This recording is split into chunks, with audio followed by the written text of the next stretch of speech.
കൂടുതൽ വാർത്തകളും വീഡിയോകളും കാണാൻ ഈ ചാനൽ സബ്സ്ക്രൈബ് ചെയ്യുക. കൂടെ ബെൽ ബട്ടൺ അമർത്തുക.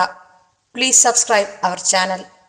നമസ്കാരം എല്ലാ മാന്യ പ്രേക്ഷകർക്കും ജ്യോതിഷ വിശ്വാസികൾക്കും എന്നെ ഇഷ്ടപ്പെടുന്നവർക്കും ഏഷ്യ ലൈവ് ചാനലിലേക്ക് ഈ എളിയ മനുഷ്യൻ്റെ എളിയ എപ്പിസോഡിലേക്ക് നിസ്സീമമായ സ്വാഗതം. പഠിച്ചാൽ മറന്നു പോകുന്നത് എന്തുകൊണ്ട്, പഠിച്ചാൽ ഓർമ്മ കിട്ടാത്തത് എന്തുകൊണ്ട് എന്ന് ഒന്ന് രണ്ട് അമ്മമാർ എന്നെ വിളിച്ചു. എൻ്റെ മകൻ നന്നായിട്ട് കഷ്ടപ്പെടുന്നുണ്ട്, നന്നായിട്ട് അവന് പ്രാക്ടീസ് ചെയ്യുന്നുണ്ട്, എന്നിട്ട് പോലും അവന് മുൻപന്തിയിലെത്താൻ കഴിയുന്നില്ല, അല്ലെ അവൻ അതുപോലെ പ്രവർത്തിക്കാൻ കഴിയുന്നില്ല എന്ന് പറയുന്നുണ്ട്. അതൊക്കെ നമ്മൾ ശ്രദ്ധിക്കേണ്ട കാര്യമാണ്. ഇപ്പം ഓരോ അമ്മമാരുടെയും നെഞ്ചൊക്കെ കിടുകിടുകിടുകിടുകിടാന്ന് ഇടിച്ചുകൊണ്ടിരിക്കുന്ന സമയമാണ്. കാര്യം മക്കളുടെ പരീക്ഷ അടുത്തു വരുവാണ്. അപ്പം നിങ്ങളത് ശ്രദ്ധിക്കണം. അവർക്ക് കൂടുതൽ ടെൻഷൻ കൊടുക്കാതിരിക്കാൻ ശ്രദ്ധിക്കുക. അവർക്ക് കൂടുതൽ മാനസികമായിട്ടുള്ള പിരിമുറുക്കങ്ങൾ കൊടുക്കാതിരിക്കാൻ ശ്രദ്ധിക്കുക. കൂടുതൽ കാര്യങ്ങളിൽ വഴക്ക് പറയാതിരിക്കുക. കൂടുതൽ അവരെ നിർബന്ധിച്ച് പഠിപ്പിക്കാതിരിക്കുക. സ്നേഹത്തോടുകൂടി അനുനയത്തോടുകൂടി പറഞ്ഞ് മനസ്സിലാക്കുക. നല്ല നല്ല ഭക്ഷണങ്ങൾ, ദഹിക്കത്തക്ക രീതിയിലുള്ള ഭക്ഷണങ്ങൾ, വയറിനോ ശരീരത്തിനോ രോഗം ഉണ്ടാക്കാതല്ലാത്ത ഭക്ഷണങ്ങൾ കൊടുക്കുക. നല്ല ഉറക്കം കൊടുക്കുക.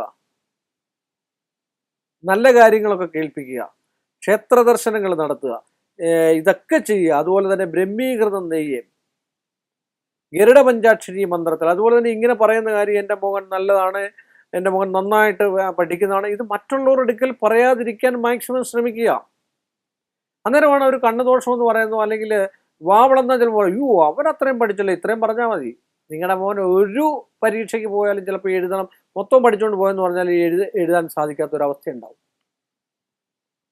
അപ്പം ഇതൊന്നും മറ്റുള്ളവരോട് പറയാണ്ടിരിക്കുക. അവരെ നല്ലതായിട്ട് കെയർ ചെയ്യുക. അവരുടെ മനസ്സിന് സന്തോഷം കൊടുക്കുക. വീണ്ടും വീണ്ടും പ്രോത്സാഹിപ്പിക്കുക. ചിലരുണ്ട് പഠിച്ചാൽ മറന്നു പോകാന്ന് പറഞ്ഞിട്ട് ചൂരലെടുത്ത് വീശുന്ന ആൾക്കാരുണ്ട്. അങ്ങനല്ല. തെറ്റുപറ്റി പോട്ടെ, ഇനിയും വീണ്ടും വീണ്ടും വീണ്ടും നമ്മൾ പ്രചോദനം കൊടുത്തു കഴിഞ്ഞാൽ അവർ പഠിക്കും. സംശയമില്ലാതെ കുട്ടികളൊക്കെ നല്ല ബുദ്ധിയുള്ള ആൾക്കാരാണ് ഇന്നത്തെ കാലത്തെ കുട്ടികൾ. ഏതൊരു കാര്യത്തിനും, എല്ലാ കാര്യത്തിനും ഒന്ന് വിചാരിച്ചോളൂ. ഒരു 8-9 വയസ്സ് കഴിയുമ്പോൾ തൊട്ടേ നല്ല പ്രാപ്തിയുള്ള കുട്ടികളാണ്. അപ്പോൾ അവർക്ക് നല്ല നല്ല ആഹാരങ്ങൾ കൊടുക്കുക. നല്ല നല്ല സാമാന്യതയുള്ള, നിങ്ങളിൽ തൊക്കിലൊതുങ്ങുന്നതായിട്ടുള്ള വസ്ത്രങ്ങളും മറ്റു കാര്യങ്ങളും ഒക്കെ കൊടുക്കുക. പഴയ കാലത്ത് പറയാറുണ്ട് ജീർണ വസ്ത്രം എന്നൊക്കെ പറഞ്ഞിട്ടൊക്കെ ഉള്ള ഒരു വിദ്യാർത്ഥിയുടെ ലക്ഷണം എന്താണെന്നുള്ളതാണ്. ഒരു പുരുഷന്റെ ലക്ഷണം എന്താണ്, പുരുഷോത്തമൻ എന്ന് പറഞ്ഞാൽ എന്താണ്, ഇതൊക്കെ നമ്മൾ പഴയ കാലത്ത് പഠിച്ചിട്ടുള്ള കാര്യങ്ങളാണ്. അതൊക്കെ നിങ്ങളിൽ ഓർമ്മയുണ്ട്, അമ്മമാരിൽ ഓർമ്മയുണ്ട്, അതൊക്കെ പഠിപ്പിക്കുക. അതുപോലെ ക്ഷേത്ര ദർശനം ഏറ്റവും നന്നായിട്ട് നടത്തുക. അതുപോലെ പ്രാർത്ഥിപ്പിക്കുക. അതുപോലെ തന്നെ സാരസ്വത സൂക്തം ഇപ്പം എവിടെ ഗൂഗിളിലാണെങ്കിലും എവിടെ സെർച്ച് ചെയ്തെന്ന് പറഞ്ഞാലും കിട്ടും. അത് നിത്യവും നിങ്ങളുടെ മക്കൾക്ക് വേണ്ടി നിങ്ങളും മക്കളെയും കൂടെ കൂടിരുത്തി ജയിപ്പിക്കുക. ഇതൊക്കെ ചെയ്ത് കണ്ടു കഴിഞ്ഞാൽ പഠിക്കുന്ന സംഭവം ഒരിക്കലും മറക്കില്ല.